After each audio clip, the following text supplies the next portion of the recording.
Hello, this is Josh Bycer from GameWisdom.com. Hope you enjoy this video.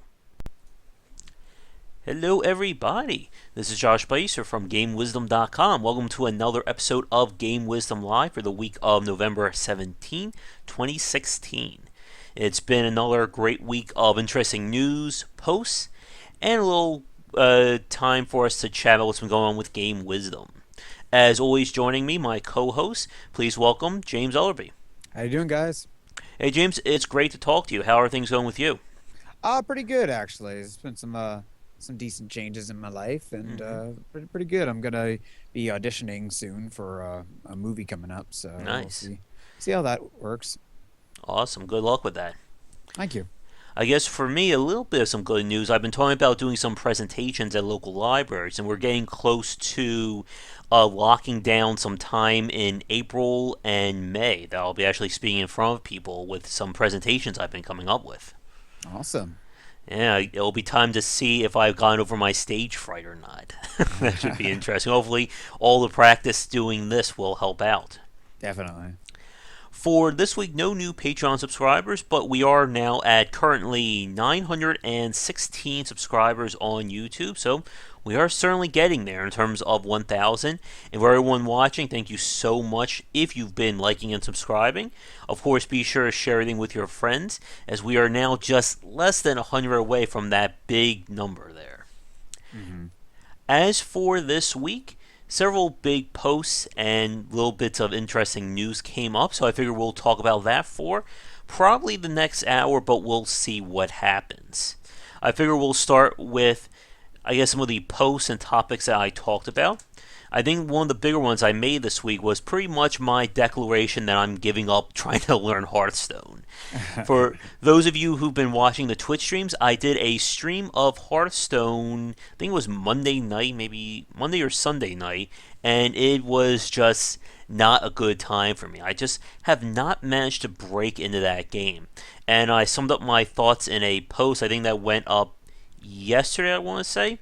And over the week, I've been trying to get into more CCGs as the free to play market has really opened up for the genre. Besides Hearthstone, I've been trying out the game Duelists and Shadowverse. Have you heard of either one of those, James? I have heard of Duelist. How are you liking that? It's definitely interesting. It's more of a tactical game than it is a traditional CCG. You Yeah. have elements of actual board control. Like you can keep the enemy from moving away, you can retreat. It's a hmm lot more involved on that front than your typical CCG. Okay. Huh. And of course, it is free to play. And I think one thing I do like about it that it offers single player challenges as trying to teach you like the advanced mechanics, like using Yeah. rush or taunt or their versions of it, stuff like that. hmm Yeah. It's a little bit. I guess the one thing. Oh, bless you. Bless you again. Sorry about I guess the one thing about Duel is that it doesn't seem to have as many, at least from what I've seen, doesn't seem to have as many like interesting card synergies that you see in something like Hearthstone or a traditional CCG because of the board control and the tactical elements. So it had to be somewhat reduced on that front. Hmm. Shadowverse is definitely more of a CCG. I was reading some information. And I think it's considered like Japan's most popular. Oh, I think we have a surprise. Hold on, let me add him to the call. It looks like we have another person here. Hey, Nathan, we're actually doing things live right now. How you doing? How's it going? Great. I think this is the first time you're actually meeting James. James, this is Nathan. He runs Gotaki Gaming, and Nathan, James is my contributor slash co-host. Hello, Oh, Jeff. hi. Hey, I'm kind of the intern. Well, I've You upgraded from moved up. intern to co-host. So. Nice to meet you. Hey, Nathan and I, we've been trying to get together for a chat, and we've had a lot of trouble just because he is international. So I think it's like what is it? Like, we're like 5 hours ahead, or you're 5 hours ahead of me right now. I think I'm in the future. Yeah. It's the 18th of November here, Oh, 2 cool. o'clock in the morning in Switzerland. But Right. I'm Irish. I'm Irish. Well, Living in good morning. Yes, good, happy Friday. I don't know what's even going on.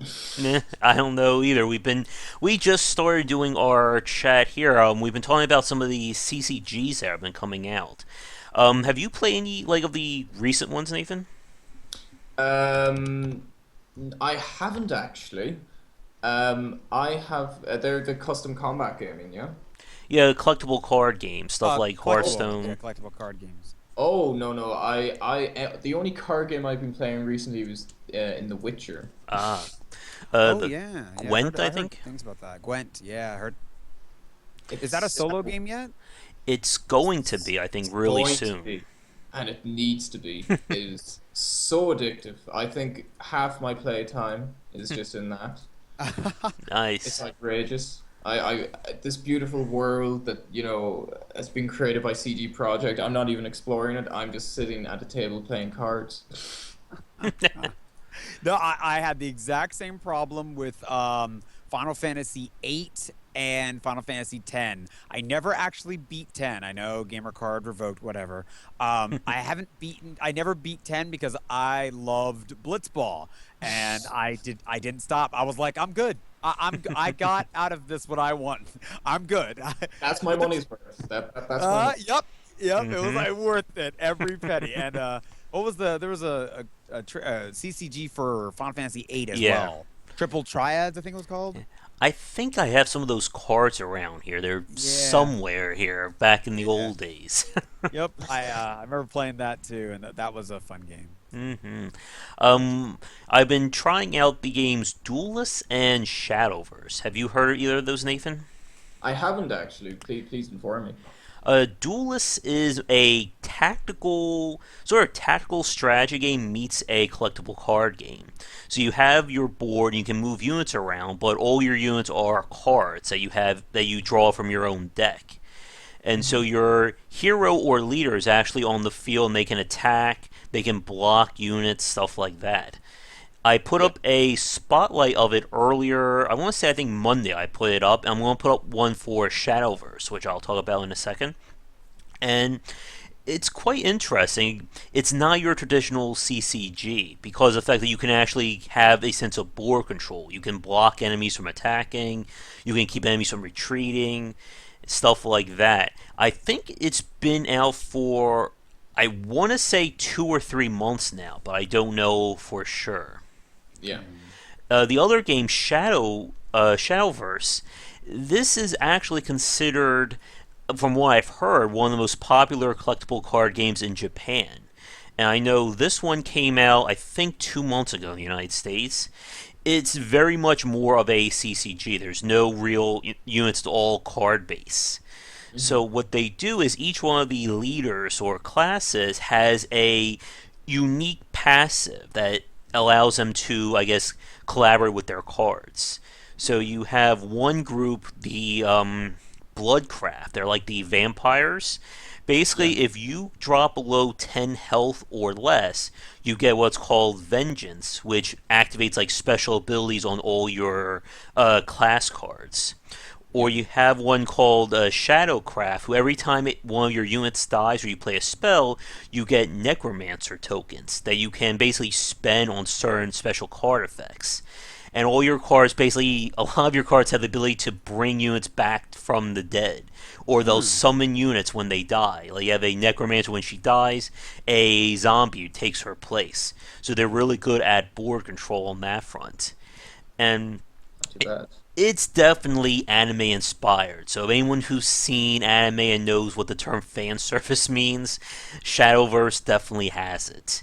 And I It kind of know reminds me of Pox Nora. Have you ever heard of Pox Nora? It I was an th- older, I think it was a Flash game, but like I know it got redone. That reminds me a lot of Pox Nora, I actually. remember that game on Do the you remember old sounds that? familiar. Flash player. Yeah. Your computer is not able to play. Please upgrade to Flash Player 6 or something. Yeah. Yep. Yep. But Yeah. my question would be that the kind of anime inspired card game, because for me CCGs were always kind of difficult to get into because Hmm. as a new player you just don't know what to do, and Oh yeah. also a lot of these games are quite imbalanced. Hmm. I think that's is that fair to say that you Yeah. know, you're given a card and another player gets a card and suddenly that it's game over. You know, like Yeah. Power Yeah. creep is a big Oh problem yes. with those kind of games. That's what is just killing me with Hearthstone at the moment. I don't know if you read my post yet, Nathan, but I put one up that. yesterday about that. I'm sorry? Sorry, I don't Go know ahead. if you read the haven't read it post. yet. Okay. I put up a post about how I'm just giving up on my dreams of being a professional Hearthstone player. That will not be happening in the near future, and a lot of it I think has to do with the meta of Hearthstone and how with each new expansion they're basically adding in new mechanics and rules that are essentially forcing you to spend the money to get them, or you're going to be very weak compared to those players who have more money or who've Yeah. been playing Oh, enough to that have the old gold. chestnut. That old chestnut. Yeah. Uh-huh. Now with I will say one good thing or two good things about Shadowverse. It has possibly, I think, one of the best tutorials I've seen from a CCG. It Okay. has a story mode, so your typical anime story kind of thing, and Hmm. each class basically gets a tutorial on what the class's special abilities are and kind of like their philosophy of how you use that class. That's cool. That's kind of cool, That is actually. pretty cool. And I'm surprised we like Hearthstone hasn't done something like that. Like I think they're still using like the same generic tutorial for like all the new players, but I'm surprised Hmm. they don't have one exclusive for hunters, one exclusive for warlocks, etc. Yeah. Also, I think an area and keep in mind, I am a huge fan of CCGs and TCGs. Mm-hmm. And I think something that I wish the CCG community, especially the video game community that are working on these CCGs, Mm-hmm. collectible card games, would take from the TCG, Mm-hmm. the trading card game, people, is the fact that one of the reasons why people can continue to play TCGs but get tired of CCGs Mm-hmm. on video games and stuff is accessibility, like you were just talking about in your post. But one of the ways that makes it different is the fact that when you're playing a collectible card game, Mm-hmm. there are things called pre-made decks, Mm. and they are almost always released with new expansions. So you like now, yes, in when it comes to trading card games, Mm-hmm. you have to actually still have to buy. But I think the video game CCG community could learn a great deal from that. If I get it, if there's a new expansion that comes out, I know that if I buy the pre-made deck, not only is it going to work Mm-hmm. be competitive, it's going to be competitive, it's going to work, and it's going to give me even if somebody pays money and stuff like that, Mm-hmm. there my deck still is going to work because Yeah. it's a pre-made deck. And it also starts me off with enough of the new. If I'm brand new, I can feel like I'm competing, Mm-hmm. or I can feel like I'm competing by buying a pre-made deck. Mm-hmm. If I'm not brand new, I just got a whole bunch of the new set. Yeah. Completely. I just got a bunch of the new sets, and I can mix them with my Adopt. old stuff and make, you know what I mean? You don't see that at all when it comes to the Yeah, video yeah. game community. You don't Yeah. see that at all. Like Hearthstone, I think Hearthstone did that for one of their the Cthulhu. The Cthulhu expansion gave you like a couple of packs Mm-hmm. for the Cthulhu, because I did play a little bit of the new Cthulhu, the Cthulhu expansion, and it did give you some. Mm-hmm. It gave you like a couple of cards, and it was just packs Yeah. of the new expansion. It wasn't like a full made deck, so that I could, So Mm-hmm. yeah, that's I guess here's a question for both of you guys, and something that I've been thinking about. What do you think about the option in a lot of CCGs these days to let you essentially craft whatever card you want? You have to get enough dusts or vitals or whatever the currency is, but we're seeing a lot of CCGs essentially let you just pick cards. If I want this legendary, let me just save up and 1, 2, 3, it's in my deck. I'm just not a fan of it. I'm just wondering, what do you guys think about that option for these recent CCGs? Will I go first, James? oh Or yes, please. well, I can see the benefit of it is in no card is unattainable. Mm-hmm. I think for terms of just kind of progression, it's nice to kind of know, okay, look, if I save this, collect a certain amount of this, that this is attainable, because a lot of games have those kind of unattainable cards, or in general games, like weapons, booster packs, whatever, you need to fulfill these ridiculous criteria or pay money. So I think that it's good that within the game, if you can gather enough resources and be able to build and earn it in this kind of long-term investment way, not financially, obviously, just your time, and build up resources using what's given to you in the game already. However, on the other side of that, I think that it kind of takes away the kind of specialness of the unique cards, or like the legendary cards. That why are they legendary if everyone could technically get them? What makes them special? And I think that it's like a double-edged sword. Like, on one hand, I like to know that I can play the game and eventually get the cards that I desire. But on the other hand, I like the challenge, and the kind of, when you get one of those cards, it's like, ah, yes, you know that you've something special in your deck. Or, yeah, I think that's just my general opinion. Like, there needs to be a balance to it, again, where you need to be able to earn it. Now, if you need to collect 2 of something and you get a legendary card in a video game, something's gone awry there. It needs to take time and a certain amount of skill. But I do like the notion of keeping stuff kind of exclusive. So for me, it's like a double-edged sword. Well, what do you think, James? I agree. I don't even know if I agree with the double-edged sword part. I think it's a I understand. One, I understand its necessity. Two, I think it's wonderful. So many games out there reward the people who go out and spend hundreds and hundreds of dollars. And like, coming from the real life card game community, which I've been a part of for quite some time. It is devastating going into a match and you're so excited to try this deck that you made, and you get beat by a guy who, even though he doesn't really know how to play the game, he spent $2,000 on the best cards, on the best cards that money can buy. So Yeah. when I play a game like Hearthstone and I look and go, oh, this is going to happen again. I'm going to face somebody who has, who bought who has an extra $600 lying around and bought all of the special packs.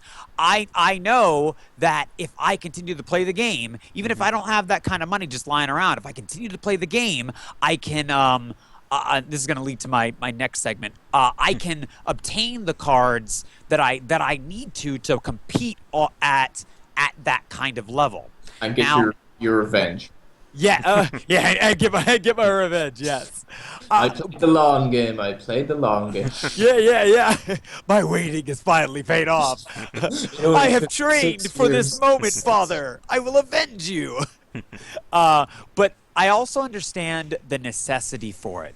One of the biggest problems with collectible card games is that you will get multiples of low-level and uncommon and common cards. Every time you buy a pack through whatever means, you're going to have 15 to 20 of the same card. And generally speaking, most games only allow you to have 3 to maybe 4 at max cards in your deck. So from a recycling standpoint, I think it helps developers, so they don't have to keep having these just random cards that are floating around that nobody's using. They can be broken down into, and I think that's what Hearthstone does. You can break down copies into a material and then use that material to buy specific cards you want. Now, also remember, new players aren't using that factor as much. Definitely. They're not using that at all. They don't want to use that. They shouldn't have to use that, and that's fine. They can just play the game and play it how it is. But for once you start getting a little higher, and let's say you might have gotten into a really good battle and it was pretty even, and this guy drops this one card out and you're like, oh man, that card was really cool. I wish I had that in my deck. Oh wait, I only need 400 gems. Well, I've been I have Hmm. 250. You know what I mean? And yes, I understand the addicting quality. That's Yeah. also where, the monetization lies in too, because they know you're going to play the game until you get that extra, 150 Yeah. gems to get the card that you want. It keeps that community alive. It Hmm. really, and I think it keeps that community alive. Whether it's cheap, maybe I'll give you that. Yeah, it's a little Hmm. cheap, but it definitely is a necessity in that kind of world. Hmm. I agree. Yeah. Yeah.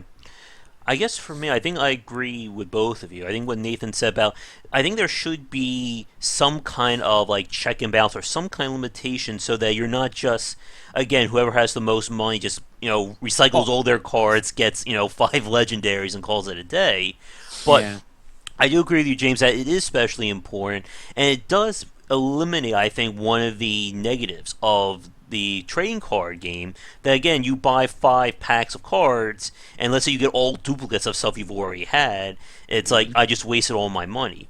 At Yeah. least with this, it offers some respite. It's not going you're not going to get back to even, but you're not going to be as far in the hole as you would otherwise. Yeah, and you can work towards. You can work. Something. It gives you an incentive. It gives you an incentive. That's the word I'm looking for. There Yeah. is wiggle room Yeah. Yeah. to make the most out of it. Yep. The other one I've been playing, which actually isn't out yet, is the game Minion Masters, and I'm Oh, that's from uh, League of Legends, right? Is that? Wait, no, no, never mind. I'm thinking of something else. I'm thinking of something else. Never mind. yeah, I I'm know. not sure if either of you have heard of this one. This is from developer Beta Dwarf. They made the Forced series. That wasn't hard for me to get out there. Their last one was sort of an ARPG meets CCG. You basically build a deck that corresponds to all your powers and upgrades that you get while running around the field. Okay. With Minion Masters, it's sort of like that. I think someone compared it to sort of like that Clash of Clans that you just put units down the field and let them like run at the other opponent. Oh, Clash. I have it on my phone right now. I actually play that game. Clash Royale. Yeah, that one. Yep. I'm playing it right now. Cool. No, I'm not playing it right now. I'm not playing it right now. I'm playing Plants vs Zombies right now. Nice. Oh, nice, nice, nice. And so what Minion Masters is sort of like that attempt but on the PC front. So all your units and spells are essentially cards. You have a deck of 10 at the moment. So Uh-huh. they've been running a free. It's kind of interesting. If you sign up to their community thing right now, you get the game for free when it launches on December 3rd. It's Oh, their way at trying to build Oh, a community before the game comes community. out. Yep. Yep. I So think that's smart. I think that's really smart, actually. And I oh, wish yeah. more people would do that. yeah. Actually. So for anyone watching this, if you want to get in on it, even though it's not currently playable now, you can go to their website and sign on to their community. I think it's just from their Beta Dwarf site, and they'll get you a key. And right now they're running tests every Wednesday and Saturday for the game. Uh-huh. And I'm liking it so far. It's definitely all of like the CCGs we've talked about, Hearthstone, Duelists, Shadowverse. It's definitely the easiest one to learn since you're just literally putting unit down and watching them run across the field. Yeah. I think the two concerns I have are how they're going to expand the game forward, and just where the complexity is going to be. Because as we are all well aware of, one of the interesting things about playing these games is what happens when you get to high level play. When you're building your deck and creating your own, master plan out of all Uh-huh. your cards and strategies. And again, like Yeah. what we see is the allure of high level Hearthstone play. When you're watching people like Trump and other ones who I don't know, I just know his name. When you're watching them play that competitive level, it's very fascinating to watch, much like professional StarCraft or Yeah. professional fighting games. Yeah. Very Yeah. much so.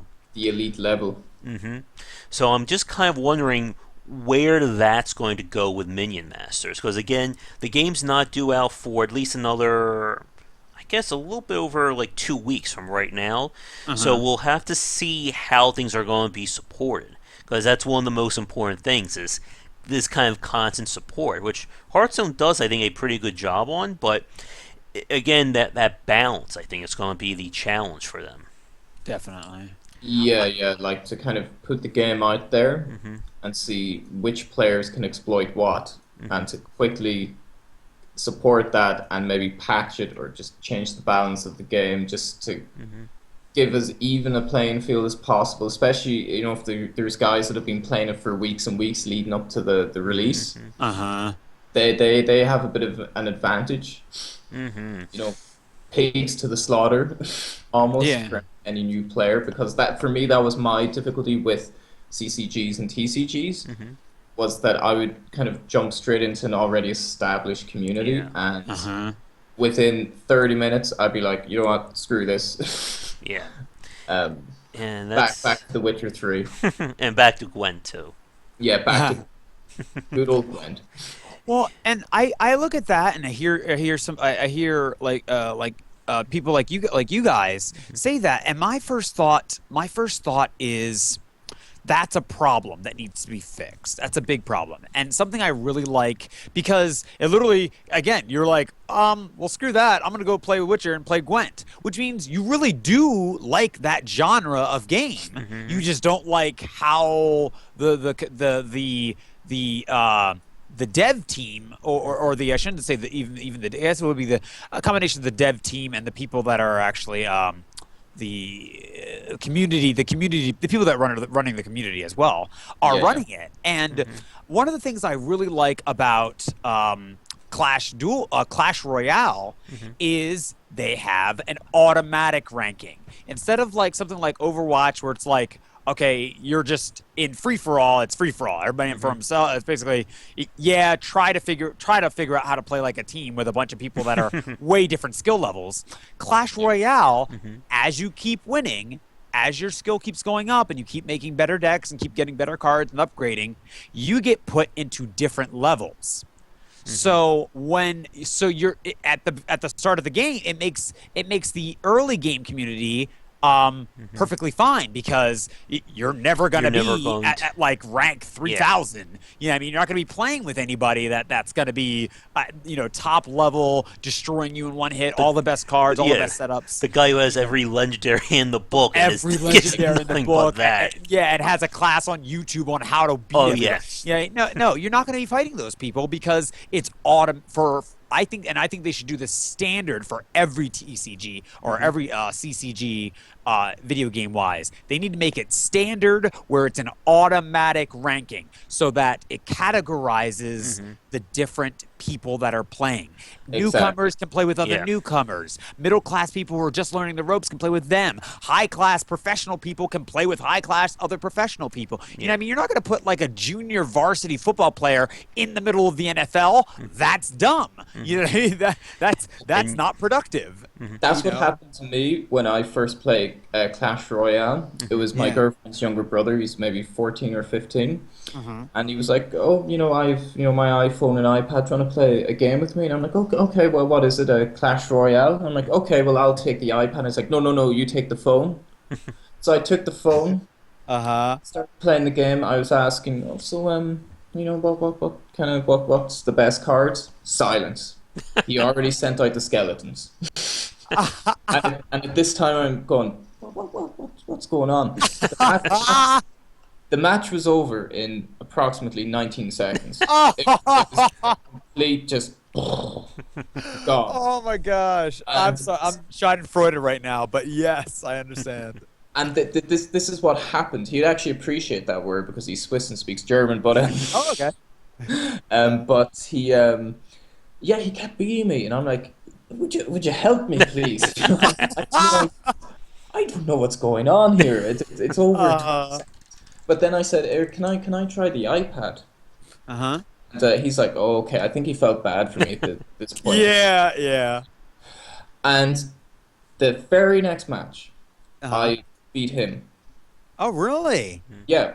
Okay. And it just shows you. I had no idea what I was doing, what cards did what, because the match is over in 19 seconds. I didn't even have time to read the name of the cards, never mind actually come up with a proper game. Yeah. And it just shows you that with just those cards, I had no idea what I was doing, and I totally destroyed a guy that was playing for maybe months and months and months and built up a great deck. When you take the deck away, it's game over. and Yeah. he Well, knew that. you've also probably been playing games like that for a lot longer. So It- I mean, it Hmm. sounds weird to say this, but your natural instincts just honestly might have kicked in and been like, okay, I understand this a little bit better now. You know what I mean? So yeah, even if yeah, it's someone yeah. that has all these legendaries, and games need to start doing that. Legendaries should be an addition. Feel powerful, but they should feel like a powerful addition to the Not game, the winner, not the Not a not game super a weapon. breaker. Not a game press breaker. button, press win button. Yeah, You and know. I think what you said, James, a few seconds ago was a really good point about grouping players up. Again, having a artificial and automatic rank to them. It Yeah. goes to what I made another post earlier this week about was the considerations for competitive games. And that's what I said, I think pretty clear there, that competitive and casual audiences should never mix. You should not have your esports level guy in Yeah. a casual rank with people who've just started your game. Yeah. No. Likewise, you don't want those people playing, a rank match, do or die. This will affect your rating, your ELO for the next 20 matches. Yeah, yeah. And that turns, I don't think companies understand how many people they're losing. I Hmm. mean, I don't, it's Yeah. probably not like a huge number, but I wouldn't doubt if it's a bigger number than I think most people think. Hmm. And I think if the PR department really like understood that a little bit better, Hmm. like you would see what Clash Royale does, and you would see that a lot more because Yeah. Exactly. you're It, losing it, it people. makes it You're makes losing. sense though. It makes Uh-huh. perfect sense because how many times have you played a game and it's over so quickly? Like what I was saying with Clash Royale. If I didn't switch the iPad or the iPhone, I'd be like, I might not play that again, even though I really really enjoyed it. Hmm. Yeah. Uh, but it gets to a stage where, um, God, I've totally forgotten what I was going to say because the pain of losing to that 14-year-old is just flying back to me. And those skeletons are still in my dreams. Oh God. Yeah. But I know that when I play, as Josh you were saying earlier, like the importance of a very good tutorial to Hmm. know that when you go into this online sphere and this competitive landscape, that you kind of understand and know the game going in because it's over so quickly that you've no time to actually get a feel for Yeah, and it's it. always really hard, I think, to learn these CCGs, like knowing like what are the best cards to build, like how do I put my deck together? Because you really don't get feedback when you're playing a Exactly. CCG in the same way that you do when you're playing, I don't know, like anything from like Dark Souls to Overwatch, or even something like League of Legends, where you can see like, oh, I was, out of position. He grabbed me. I'm dead. But when you're Yeah. playing a CCG, it's like I built my deck. How did I lose? Like, what led me to lose? Is it because he played better, or is my deck wrong? It's a It's steep learning curve. yeah. Yeah, but and here's again, this is coming from someone who's played a lot of these games. Hmm. If you are new or new-ish, that's not something you should be worried about. And if the people have good game design, you should never all the low-level stuff that you have should be equally as competitive with each other, the other low-level Yeah. stuff, and with the That's skill that's a levels of the good people that are point. playing Yeah. it. So like it's one of those things. If I have three skeletons and an archer, I should be able to feel like I'm doing something against somebody else who has three skeletons and an archer and really feel like, wow, this is down to the wire. Hmm. It's all about who makes the right move. And then that starts teaching me organically, oh, okay, he brought out a flying unit. My archers took it down immediately. Oh, wait, archers are good against flying units. Hmm. Okay, cool. So the next time I know that, you know what I mean? It's a It's like an organic process for Yeah, yeah, yeah. learning. those kind of games, They're really good. tutorials are nice, but they can only get you so far. Hmm. The game's biggest a teaching manual is going to be, is it fun for beginners? Hmm. And is it fun, engaging, and does it keep people playing? Because Hmm. the more you play, the better you get. Yeah, but if Just like Dark Souls.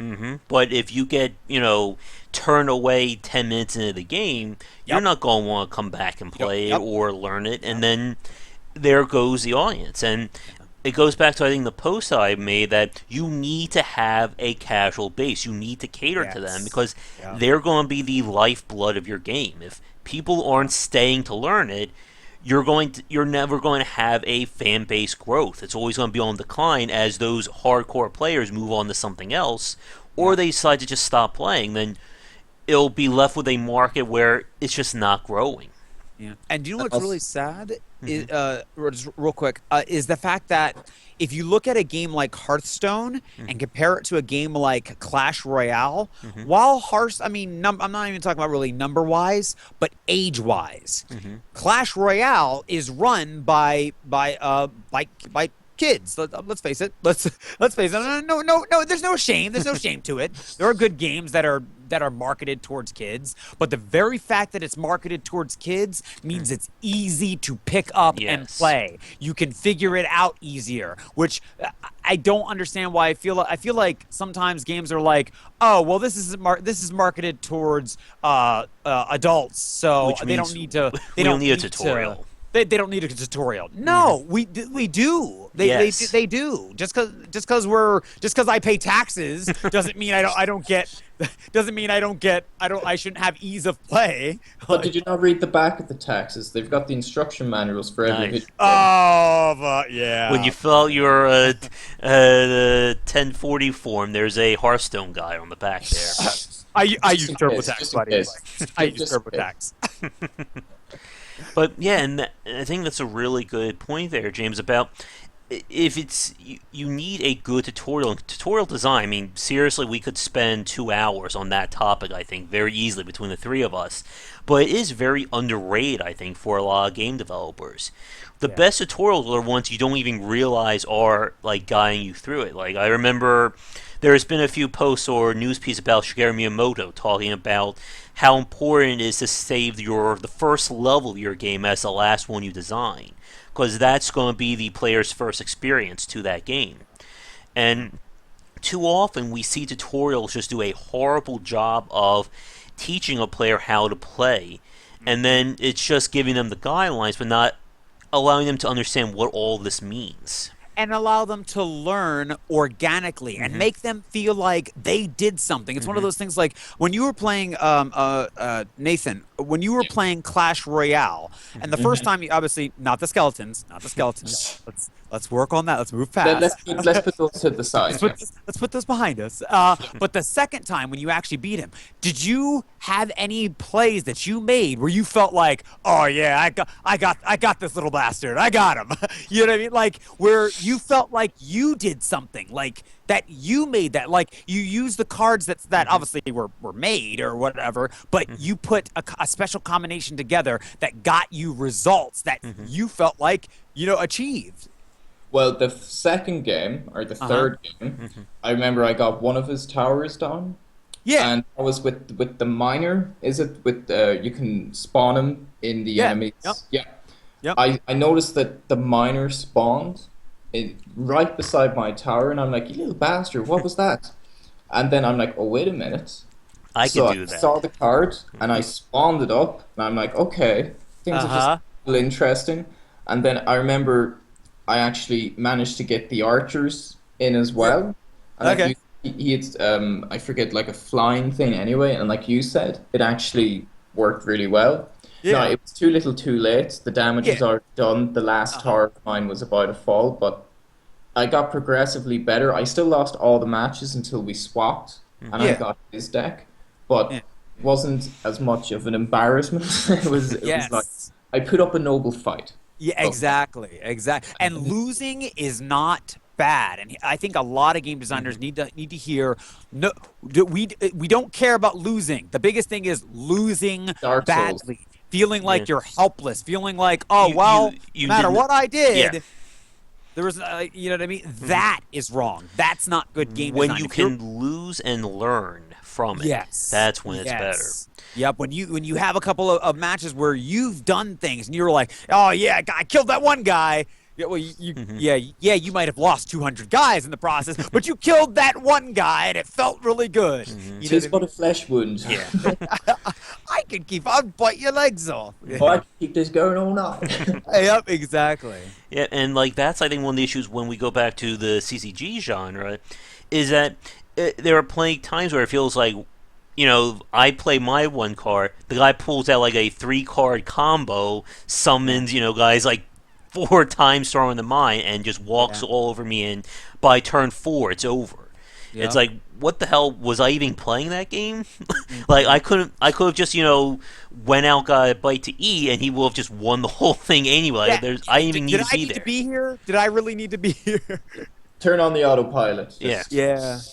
Yeah, and it's one. I think again that goes back to being able to like teach someone the philosophy of the game, so you start to understand that, as you said with like the miner example, like it's like the first thing you look at is like, oh my god, that's cheap and horrible, but then you realize, oh wait, I can make use of that too. I can be cheap and horrible as well.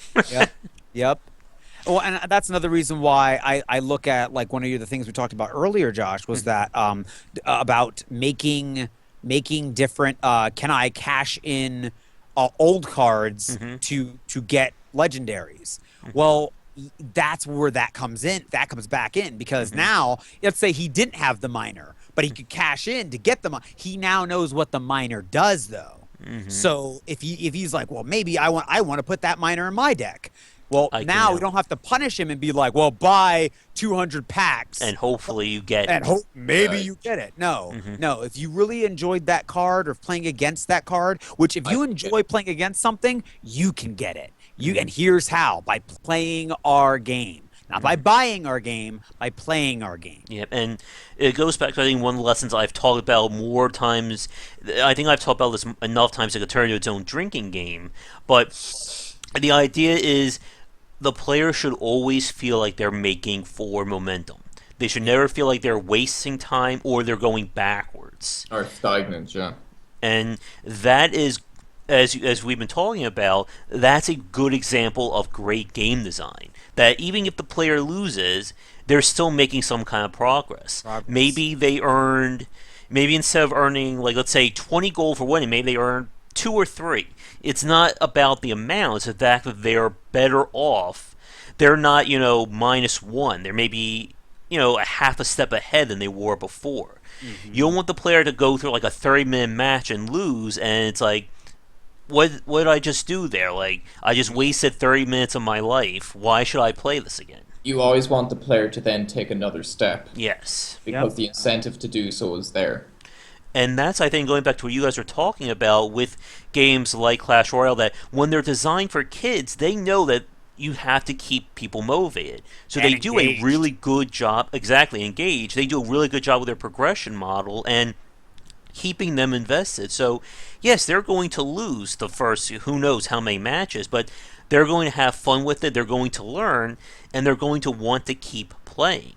Because the second you lose a player, whether it's playing something like League of Legends, Dota, Overwatch, you name it, they're not coming back. You're not going to get someone who says, Hearthstone's horrible, I'm never going to play again. You're not going to release an expansion pack that's going to get that person back. You've permanently lost someone from playing that game. Also, and a lot of things I don't think that people that the developers really understand is it can easily domino because someone can go, oh well, I heard you used to play Hearthstone. Why don't you play it? And they're not going to be like, oh, Hearthstone's really great, you should try it. No, you're going to be like, I did, but negative hurts your game sales. Negative. Now you just lost another person who's like, I was going to play Hearthstone, but this guy told me he got killed in like 2 seconds. Why would I want to play a game that I can do? Bam. Domino. And then without that casual base, even if someone does decide to try, they're going to get in. The first match they're going to be up against is someone with, 10 legendaries in their deck.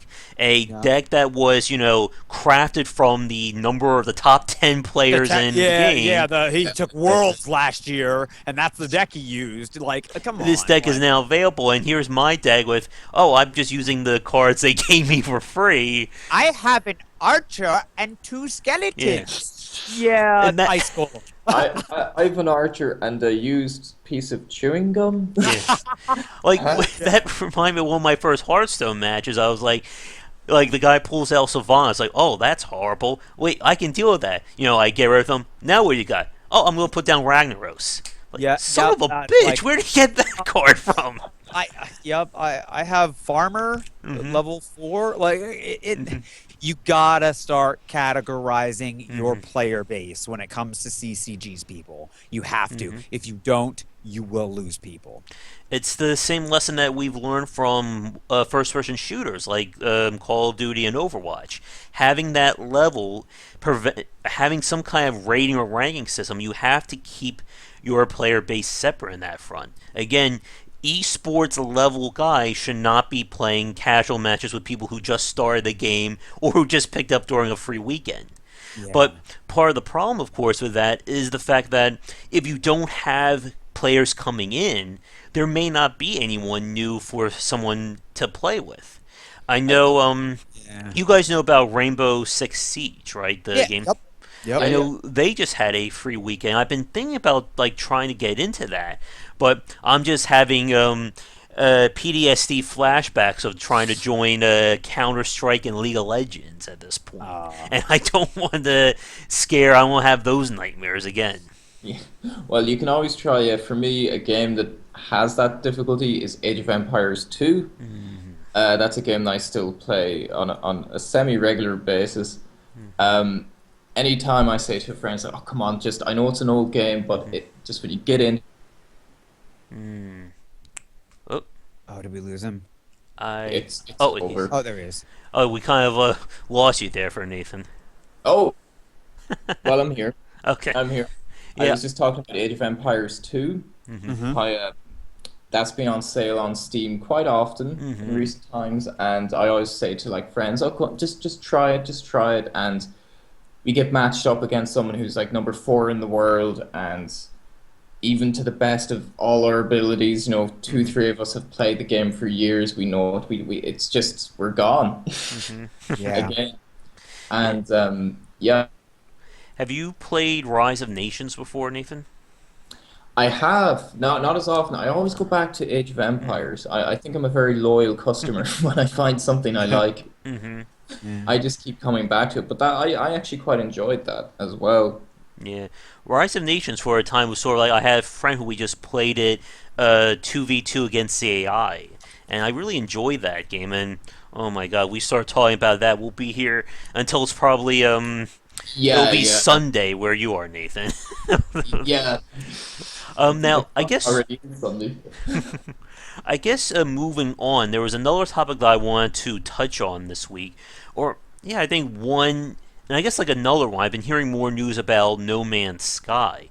It sounds like things still aren't doing too well with the game. I know someone was telling me that it's been like over a month and a half since there's been like actually any new updates with the game. Have you been Yeah. following it at all, Nathan?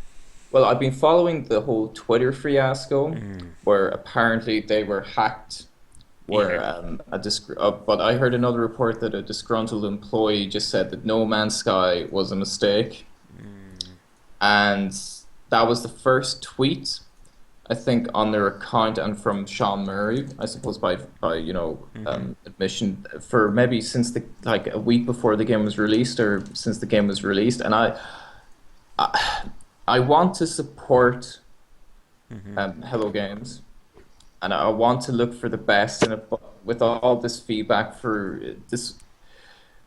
them just to be silent on the subject and to not Mm-hmm. kind of confront it head on. Yeah. It's just a little dodgy. Just dodgy Yeah. is the word I would use. I don't because a lot of people put down money on the pre-orders, Mm-hmm. which was broken. You remember? I don't know if you heard about the warp drives. A lot of people were just stuck Mm-hmm. on the, and there's obviously a lot of issues with the game. Mm-hmm. So I think that the silence was not a good move, Mm-hmm. to be honest. But I employee has gone to work on the new Star Citizen, I believe. Yeah. But as that's as far up to date as I am on it. Yeah. And I agree with you, Nathan. Silence, especially with any kind of game that's supposed to have constant development or long-term plans, is never a good sign. They No, no, should have yeah, they should yeah, have been making weekly posts, maybe even daily posts about what's going on. I remember when Magica came out, your first version of it, it was like horribly buggy. It wasn't working. And the Hmm. developers were basically putting out, I think, like weekly patches with daily updates about the game. Like they were making people well aware that they were still around and working on it. But Yeah. when you disappear like that, ugh, it does become very dodgy, and it's reminded me a lot of the whole Goddess fiasco. Yeah, it's just, and like I don't want to target Sean Murray Hmm. because I think that as a concept, Yeah. okay, I believe No Man's Sky is fantastic as a Hmm. concept. Yeah. And I think for such a small team to achieve what they did, Hmm. now I know that there was maybe a bit of backing from Sony, blah blah blah, whatever. But the thing is, the concept is great, and I think that unfortunately for Hello Games and Sean Murray, I Hmm. think that another development studio will see the brilliance of the concept. They'll Hmm. take it and they'll improve it and make it into something that people were expecting No Man's Sky to be. Hmm. Because I think that there is so much unrealistic expectations based around it and a lot of pressure Hmm. on the developers. But for me, there's a good way to handle it, and to not really confront it and to just kind of retreat into silence was not the way to go about it. No.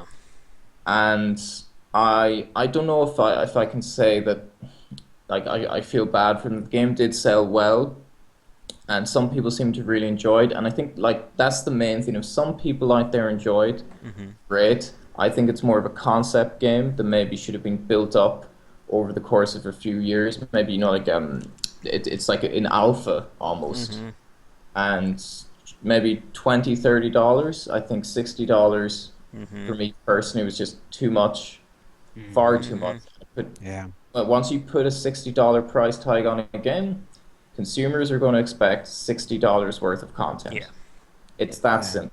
Hmm. And I Yeah. think that they made a fundamental error in that, and also just the fallout. Just I Yeah. don't even know what else to say because Sean Murray's a fellow Irishman, so I need to be careful. I might actually meet him on the street. It's a small country.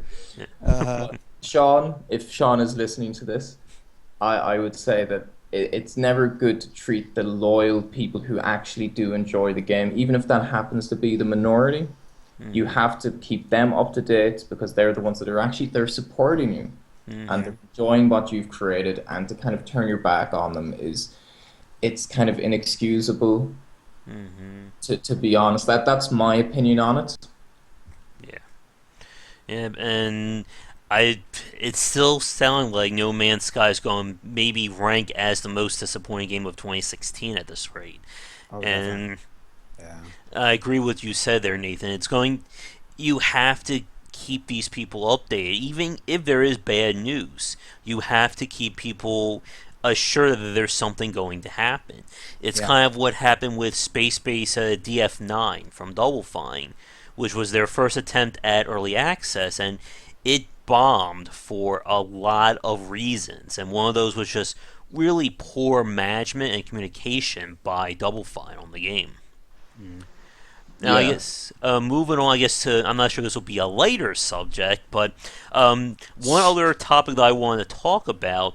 It was announced this week more details of Super Mario Runner was released. Nintendo had released, released a little teaser video and a price for it.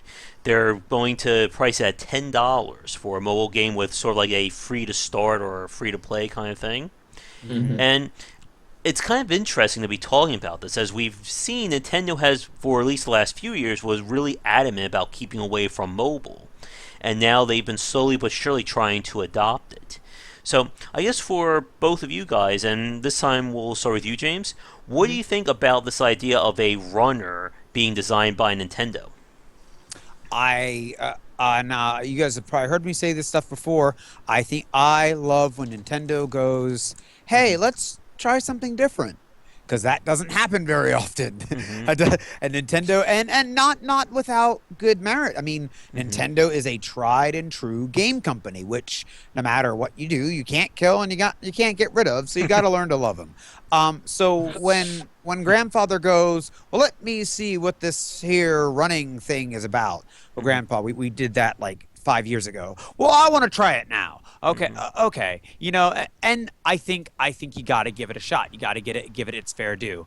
And I'm Hmm. happy to see them trying something new. You don't see that very often, and more power to them. Hmm. And I'm watching the footage of it, what they have from their site now, and it Mhm. does look to be a little bit more engaging compared to the traditional runner. Yeah. And I think it also has like multiplayer and like a little like castle you can build or a little kingdom you can fill with little items. Uh-huh. I guess the big challenge, and this is one that I'm not too familiar with as I'm not a mobile player, is what the $10 price tag is going to mean. From my understanding, most mobile games are either like around $3 or $4. Or free. Yeah.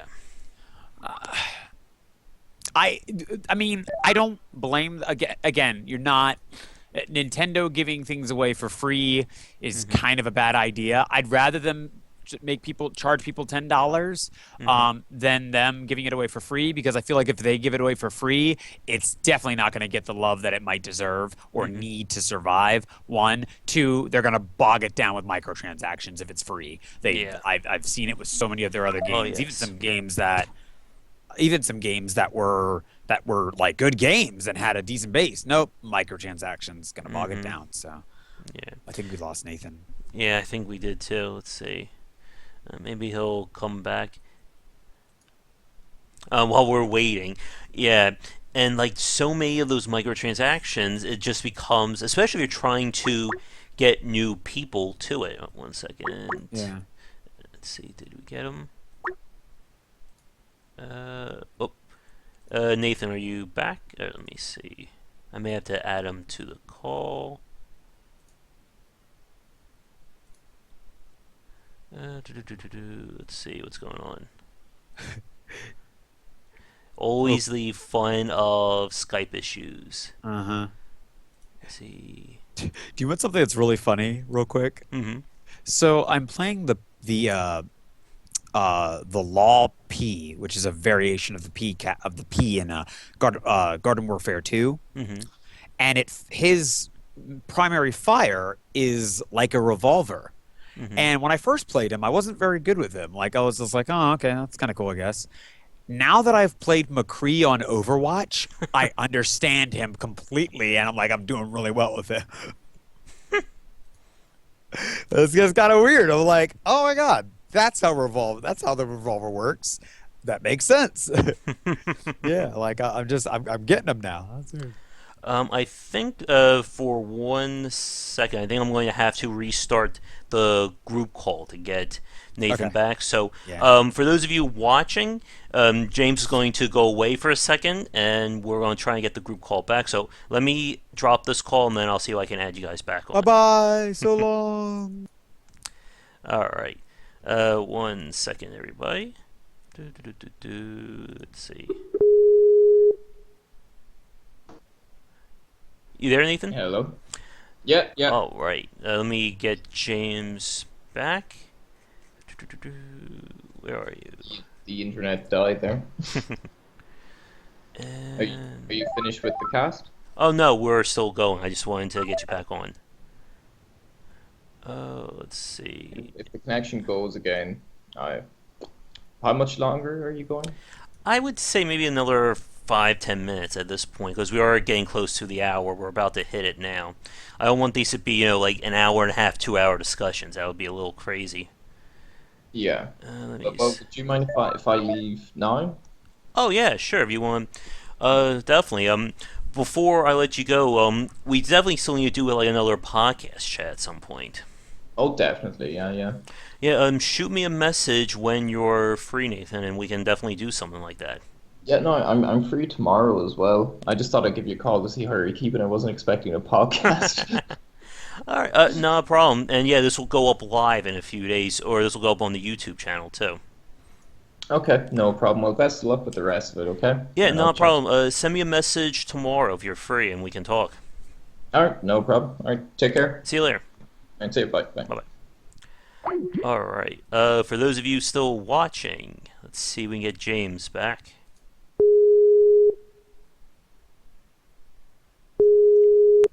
There we go. James, are you there? Yep, I'm here. Awesome. All right. Nathan had to get going. I'm going to try and talk to him later. Let me get the Okay. Skype interview out there. So I think we'll probably wrap things up in a few minutes because we are over the hour or Yeah. after interruption and stuff. But um, I think we should have a podcast on CCGs. oh Like yeah, I think that'd be really good. definitely. I think I would love to get my friend Chris Garner back on from Fail Better Games. He was a huge Hearthstone fan when I last spoke with him. Maybe I'll send him a Okay. message when we're done here. I guess to wrap things up, I mean, again, for those of you watching this, whether it's live or recorded, you know any topic can easily set us off for another hour topic or hour discussion easily. Um, One thing that I got a comment from on Facebook, and I don't. Uh oh. Did I just lose James? I think everyone's having internet problems right now. Come on.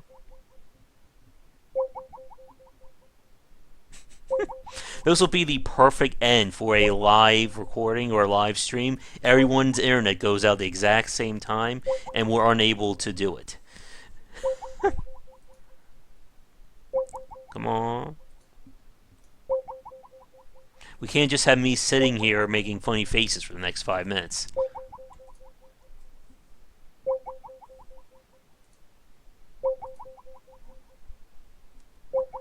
For those of you watching this right now while trying to get James back, I am going to do some live play of the Pinball Arcade. I was able to get in touch with Farsight and they gave me access to some of the newer tables, so I'll be doing some streams and videos of those, including the Doctor Who table that was added a few months ago thanks to Kickstarter.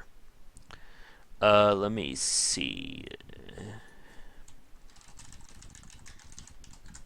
We may just have to wrap this up solo. Yeah, it looks like he got knocked off. Alright, well, the show must go on. Apparently, with everyone getting knocked off, everyone's internet except for mine has apparently gone out. So, I think we'll probably wrap it up here. The one thing I wanted to say, I got an interesting comment on Facebook. Someone asked me they would love to hear my thoughts on what a Donald Trump presidency would mean towards the game industry. It's a very interesting topic and one that I really wasn't thinking about until someone brought it up. I think that would make a very great or very thought provoking cast. I'm just not sure if me talking by myself would be the best audience or the best person for that. So, for those of you watching, they're live or recorded, if you've been thinking about that as well and would like to share your thoughts on the matter, get in touch with me and we'll see about either doing it live or doing a little podcast on the very subject. But with James off, Nathan leaving for the night, I think we're going to end things here. Like I said, for those of you watching this right now live on Twitch, there will be a game stream later tonight. I'm actually going to be doing some Farsight Pinball and probably something else. We'll see what happens. For those of you who've been watching this recorded on YouTube, that should be posted here in a few days. But for now, we're going to say goodnight. Thank you to everyone watching this live or recorded. Be sure to, of course, like and subscribe and all that good stuff. It helps out a lot. Like I said, we're on our way to 1,000 subscribers on YouTube, and any new subscribers would definitely help on that front. As always, I'm Josh Bycer from GameWisdom.com, where we examine the art and science of games. Thanks for tuning to this week's edition of Game Wisdom Live. For those of you watching this live, be sure to check back tomorrow for another critical thought piece, and I will catch everyone here live next week. But for now, thanks for tuning in, and see you all then. Take care. Thank you so much for watching this video. If you enjoy it, be sure to like and subscribe to the channel, and of course share with your friends. It always helps out. For daily posts on all manner of game design and industry topics, check out game-wisdom.com. To support the site and everything that I do, be sure to check out the Patreon campaign. If we can hit goals, it will mean more content for everyone to enjoy, and I'll be able to support myself and my household. If you want to follow me, you can find me on Twitter at GWBicer for updates throughout the day and random thoughts from me. And lastly, you can find me on Twitch right over there at GW Bycer for daily streams most nights around 10 Eastern. Thanks again for watching the video, and be sure to check out more great content coming to the Game Wisdom channel real soon.